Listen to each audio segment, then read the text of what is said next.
vamos lá a mais um bloco. Vamos aos principais casos de verbos impessoais. São os principais, legal? Bom, e dos principais eu vou destacar aqueles que são mais ainda.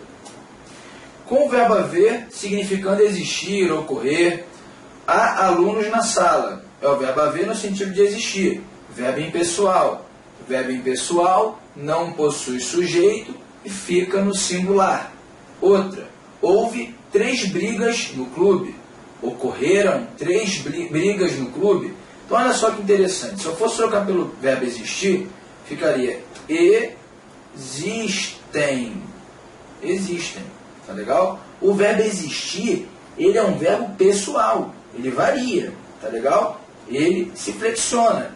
Então tem aí, existem alunos na sala. Se fosse o existir, ele seria pessoal. Mas eu estou falando do verbo haver, no sentido de existir. O verbo haver é um verbo impessoal.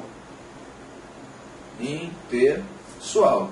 Mesma coisa aqui. Se eu fosse usar o verbo ocorrer, seria ocorreram.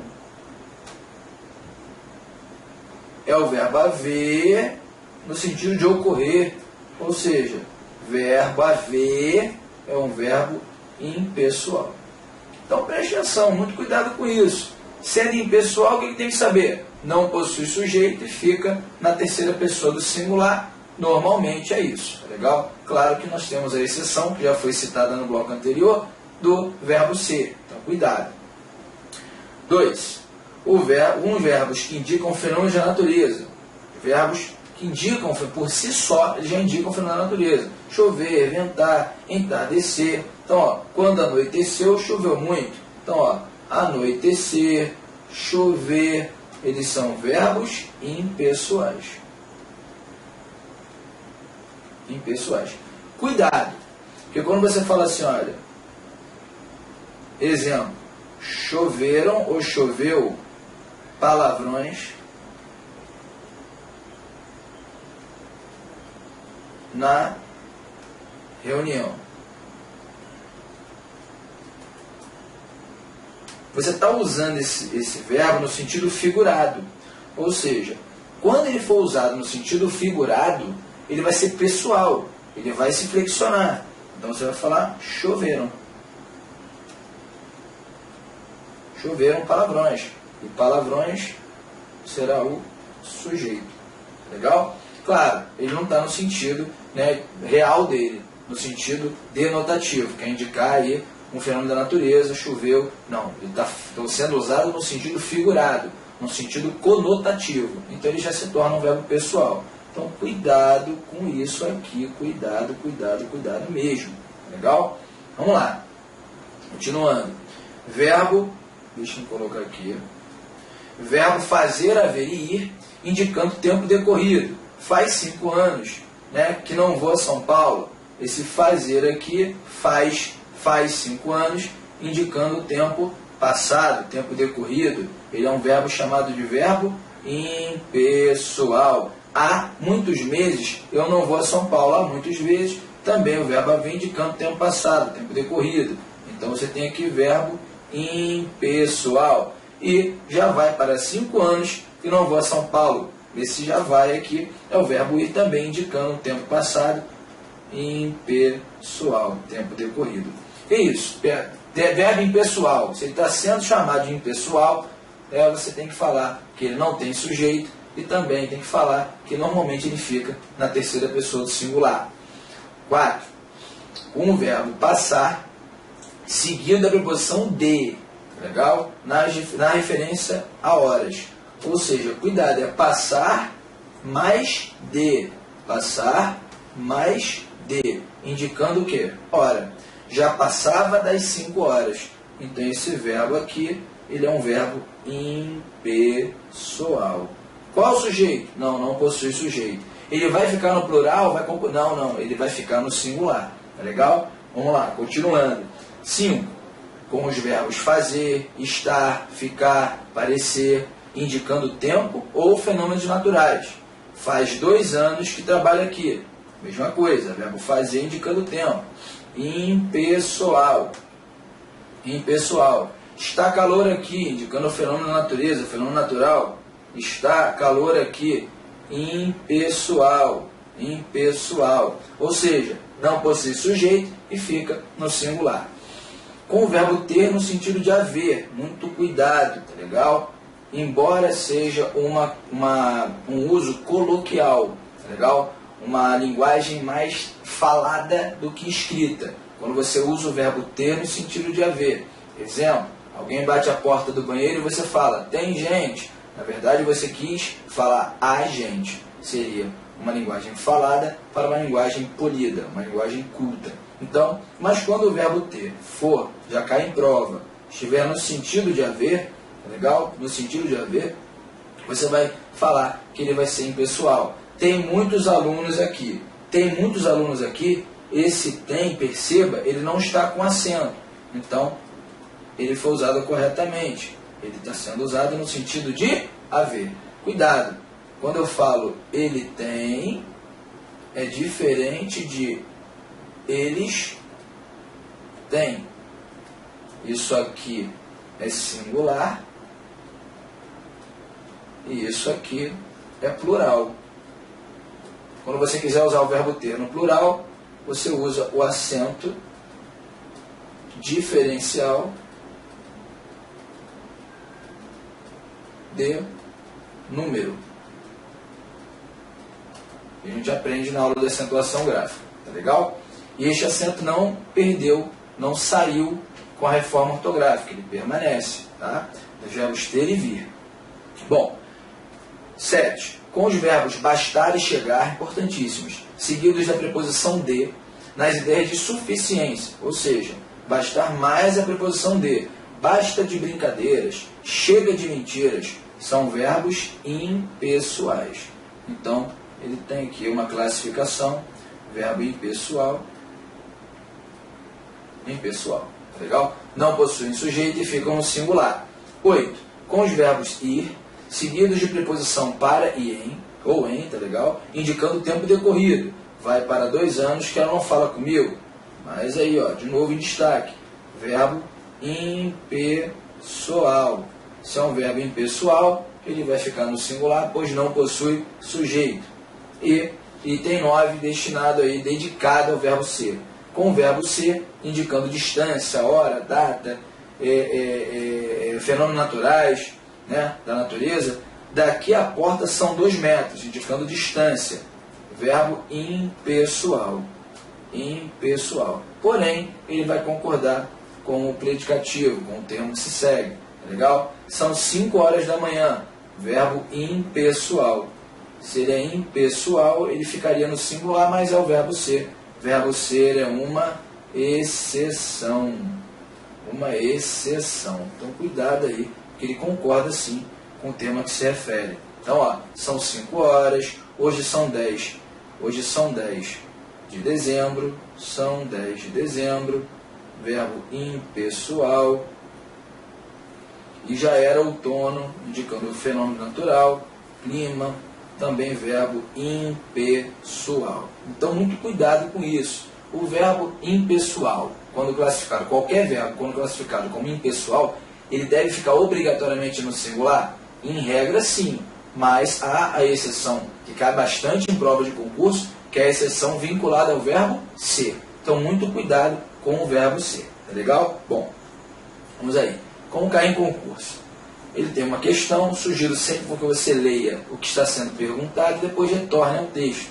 Então, ó, ainda com relação ao texto, julgue os itens a seguir. Na linha 10, eu coloquei o trecho do texto aqui, o sujeito da forma verbal a é o substantivo equipes. Vamos lá. A equipes, espera aí. Se a equipes é o verbo haver no sentido de existir. Se é o verbo haver no sentido de existir, ele é um verbo impessoal. E se é um verbo impessoal, não possui sujeito. Não possui sujeito. E a gente pode até falar o seguinte, pô, se esse cara aqui, equipes, fosse mesmo o sujeito, o verbo teria que acompanhar o sujeito. O verbo estaria no plural. E não foi o que ocorreu. Por que não ocorreu? Porque neste caso, ele é um verbo impessoal. Não possui sujeito e fica no singular. Por isso, quando ele diz que a forma verbal A, o sujeito, né, é o substantivo equipes, isso aqui é um item completamente errado. Tá legal? Banca CESP. Vamos lá. Questão de concurso número 2. Aponte a alternativa em que ocorre a oração sem sujeito. O que ele quer? Oração sem sujeito ocorre com o verbo impessoal. Impessoal. É isso que acontece. Então lá vamos nós.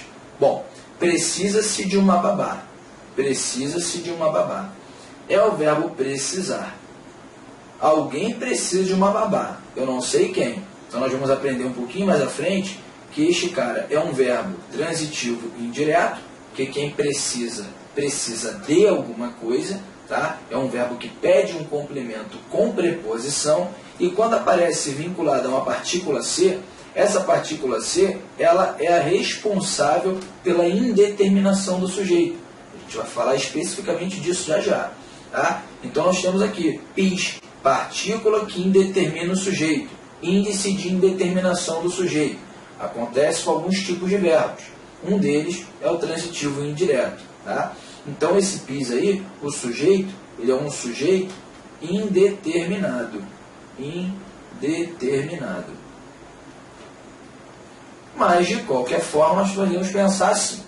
Viu uma frase, e esta frase não possui aqueles verbos listados como possíveis verbos impessoais da língua portuguesa, aqueles 9 casos, poxa, o verbo precisar não estava lá.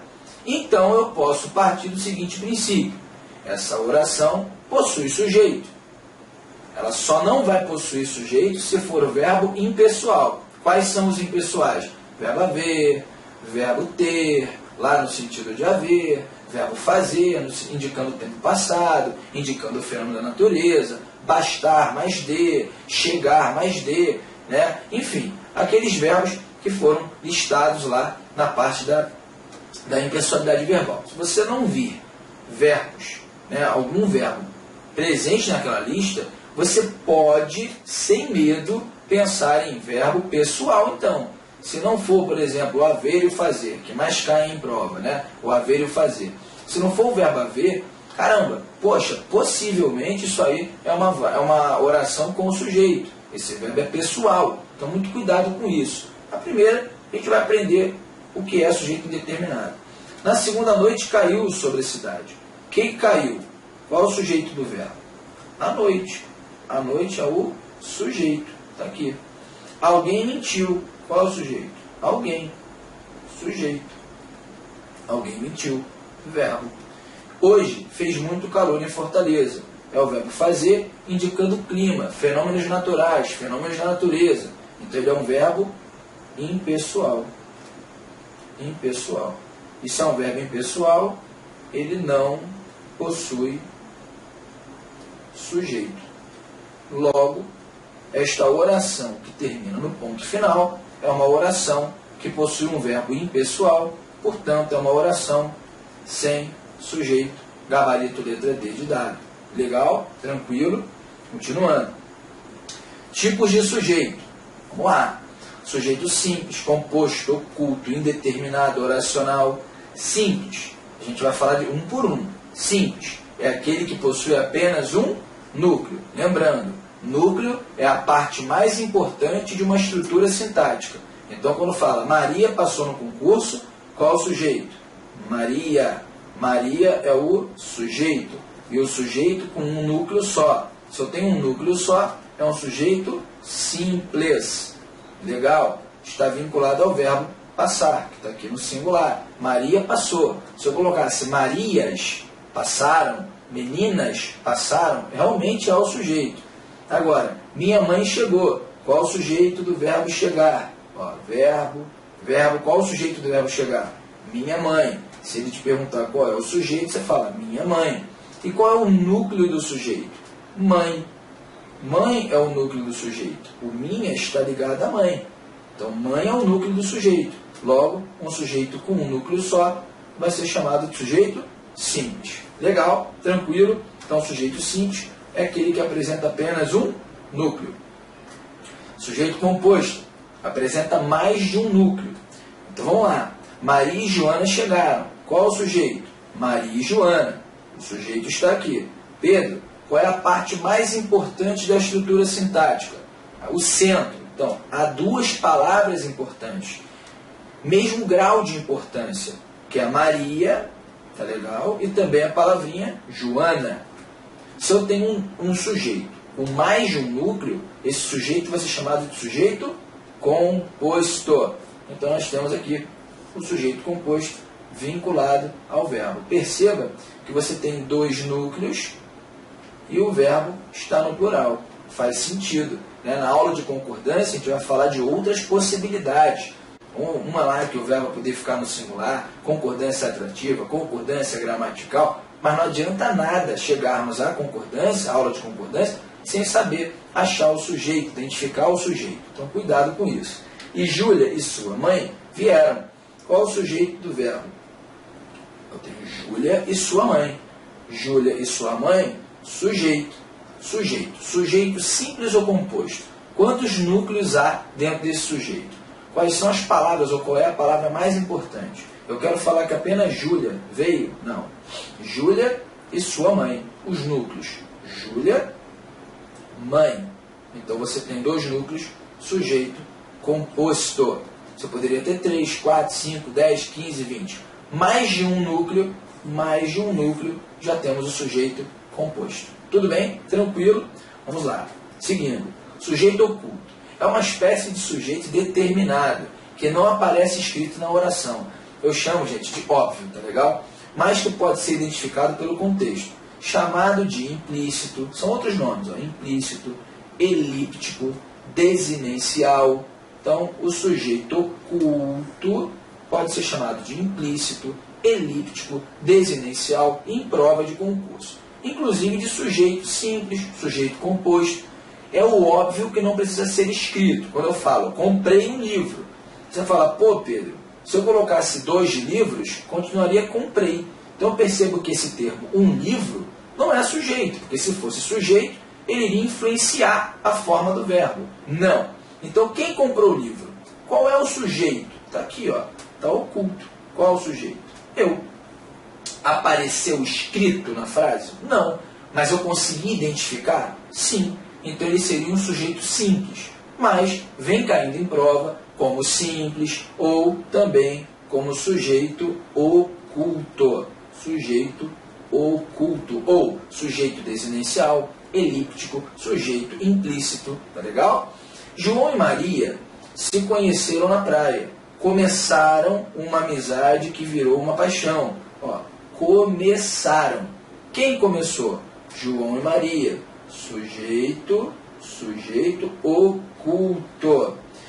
Anos depois, casaram-se. Quem se casou? João e Maria. Sujeito oculto. Porque dentro da oração, ó, esta oração, assim, começaram uma amizade que virou uma paixão. Depois a outra oração. Anos depois, casaram-se e hoje são felizes. Olha só aqui. Também tem sujeito oculto. Sujeito oculto. Por quê? Porque eu sei quem é o sujeito. Ele não precisou escrever. Tá aí, eu sei quem é. Quem? João e Maria. Então, João e Maria são o sujeito aí. Né? Esses dois termos formam o sujeito da oração 1, da oração 2, da oração 3 e da oração 4. E mais do que isso, ele poderia chamar de sujeito oculto ou poderia chamar de sujeito composto. Tanto faz. Tá legal? Por quê? Porque o oculto não é nenhuma classificação registrada pela norma culta.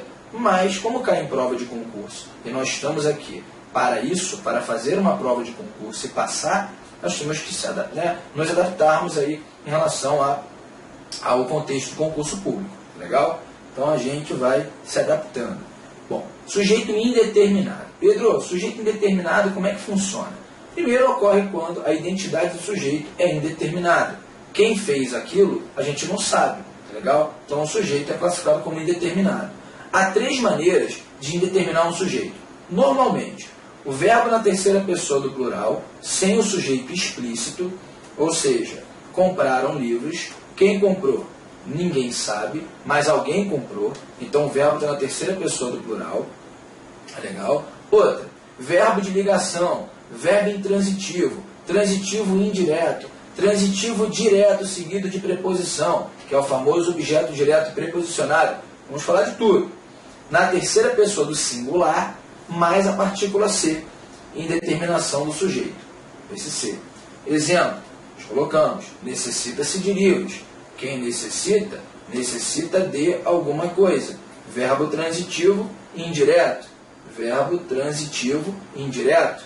Nós temos aí a partícula ser sendo pis, partícula que indetermina o sujeito. Indeterminadora do sujeito, partícula ser. Então nós temos aí um sujeito indeterminado. E também nós temos aí o verbo no infinitivo pessoal, que também atrela aí a ideia de sujeito indeterminado. Para conquistar sua vaga é necessário estudar bastante, né? Ou seja, estudar bastante é necessário para conquistar a vaga. Quem? Sujeito indeterminado, nós temos aí o infinitivo. Pedro, a gente vai falar em algum momento de infinitivo pessoal? Vai, com certeza. Nós iremos falar, mas num capítulo um pouco mais à frente. Legal? Vamos lá. Vamos aprender, hein? Português completo. Continuando. Sujeito oracional. O outro tipo de sujeito. Olha só, sujeito oracional. O que você, né, tem aí na cabeça de oração? Sobre oração. Oração, oração. Oração é uma frase que possui verbo. É a mesma coisa. É um sujeito em forma de oração. Existe um verbo dentro daquele termo, daquela expressão, que você julga ser sujeito da sua oração. Então, por exemplo, aquele que possui verbo é o sujeito oracional. Convém estudar muito. Então, olha o sujeito aqui. Estudar muito, convém. Normalmente aparece na ordem inversa. Ele aparece depois do verbo, para tentar confundir você. Eu gosto de trocar o sujeito oracional pela palavrinha isso. E percebo que isso convém. Então esse aqui é chamado de sujeito. Só que é um sujeito que possui verbo. É um sujeito que possui verbo. Se é um sujeito que possui verbo, ele é um sujeito oracional. Oracional. Tá legal? Então nós temos aqui, isso convém. E outra, nós temos ocorre, que os preços estão aumentando. O que ocorre? Isso. Ocorre isso, que os preços estão aumentando.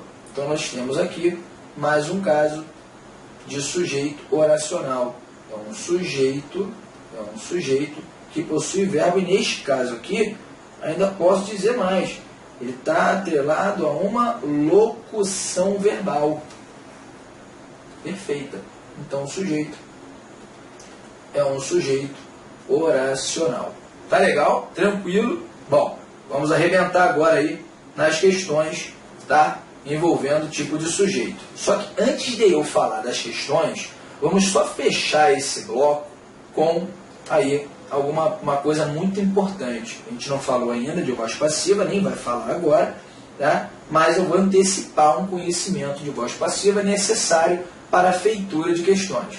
Então, olha só, tome cuidado com a voz passiva sintética, aquela que tem verbo transitivo direto ou direto e indireto. Exemplo, verbo alugar, aluga-se sala. Quem aluga, aluga alguma coisa. Ele é um verbo que pede um complemento sem preposição. Isso classifica o verbo, faz o verbo ser classificado como transitivo direto. Mesma coisa aqui, deu. Quem dá, dá alguma coisa a alguém. O verbo, ao mesmo tempo, pede um complemento sem preposição, o livro, e pede um complemento com preposição, ao aluno. Aqui não, aluga-se sala, quem aluga, aluga algo. Quem aluga, aluga alguma coisa. Ele só pede um complemento sem preposição. Vamos ter um capítulo de transitividade verbal. Então não fique tenso. Escute o amigo. Vamos lá. Então, ó, aluga-se sala. Quando aparece um VTD ou um VTDI, significa quando tiver o trânsito direto, quando o verbo pedir um complemento sem preposição, tá legal? E aparecer a partícula C, essa partícula C será chamada de PA. Que é isso? Pronome apassivador. Então, quando você tem um VTD mais um C, ou um VTDI mais um C, você vai chamar o C de PA, pronome apassivador, diferente do PIS, partícula que indetermina o sujeito. Quando aparece PIS, lá no sujeito indeterminado, volte o vídeo. Quando aparece ligado a verbo, diferente desse aí. Ou seja, ao VTI, verbo intransitivo, verbo de ligação, tá legal? E também com VTD, desde que apareça o objeto direto preposicionado, algo que vamos falar um pouco mais à frente, tá? Quando falarmos de complementos verbais, vamos falar de objeto direto, objeto indireto, tá? E muito mais. Então, o que acontece? O pronome passivador faz o quê? Ele transforma o que era chamado de objeto direto em sujeito paciente. Aqui. Então, o pronome passivador transforma o objeto direto em sujeito paciente. Então, você vai pensar no objeto direto, mas vai chamar de quê? De sujeito paciente. Como assim, Pedro? Se não existisse a partícula C, se não existisse o pronome passivador, você iria classificar como VTD e depois o objeto direto. Você vai pegar esse cara, que seria o objeto direto, e vai transformar em quê? Em sujeito paciente. Quem fez isso? A partícula C, que você classificou como pronome apassivador. A partícula C, integrante de uma voz passiva sintética. Nós teremos um capítulo de voz passiva, voz ativa, vozes verbais. Reflexiva, recíproca, tá legal? Vamos lá, vamos seguir. E quando você tem o sujeito na frase, qual o núcleo do sujeito? Aqui, sala. Então, sala, singular. Verbo no singular. Porque o verbo concorda com o sujeito paciente. Tá legal? Então, apareceu um pronome passivador, melhor, apareceu uma partícula C ligada a um VTD ou a um VTDI, fique de olho. Por quê? Porque o termo que vai, em regra, parecer objeto direto, ele vai ser transformado em sujeito paciente. Tá legal? Mesma coisa aqui, ó. Deu-se o livro ao aluno. Então, o livro seria o objeto direto. Você vai chamar de quê? Sujeito paciente. Sujeito paciente. Então, nós temos aí um sujeito paciente no singular. O livro, né, é o sujeito paciente e livro é o núcleo do sujeito. Então, o verbo também fica no singular, pois o verbo vai concordar com o núcleo do sujeito. Legal? Tranquilo? Então, nós temos que pensar aí, nesse caso, de sujeito paciente com voz passiva. Pedro, classifica o sujeito para mim. Sujeito simples, só que é um sujeito que sofre a ação do verbo. Por exemplo, a sala é alugada, o livro foi dado. Então, quando você trabalha com voz passiva, eu não deixo de classificar como sujeito simples e sujeito composto, mas a gente vai chamar de sujeito paciente, caso haja necessidade. Tá legal? Mas ele é um sujeito simples, poderia ser um sujeito composto e por aí vai. Tudo bem? Tranquilo? Então, no próximo bloco, começaremos com uma bateria de questões para fixar bastante aí este conteúdo de tipo de sujeito. Muito obrigado, valeu!